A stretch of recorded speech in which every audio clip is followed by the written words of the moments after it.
అసౌకర్యం ఉన్న ఏమైనా సాయం కావాలంటే కూడా మొత్తం అన్ని శాఖల సిబ్బంది లీవ్స్ అన్నీ కూడా క్యాన్సిల్ చేసి అందరూ కూడా అందుబాటులో ఉన్నారు. కలెక్టరేట్లో కూడా ఒక కంట్రోల్ రూమ్ కూడా ఏర్పాటు చేయడం జరిగింది. ఆ కంట్రోల్ రూమ్కి కాల్ చేసినట్టయితే మీకు తక్షణ సహాయం అవన్నీ కూడా ఇవ్వడం జరుగుతుంది. అదేవిధంగా ప్రజలు కూడా అప్రమత్తంగా ఉండాలని కూడా కోరుతా ఉన్నాం.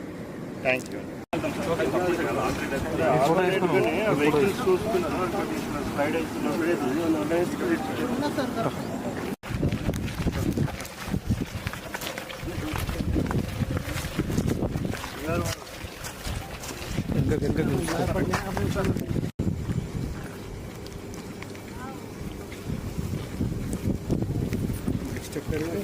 వచ్చినప్పుడు ఊర్లోకి కూడా వేరే రూట్ ఒకవేళ మరీ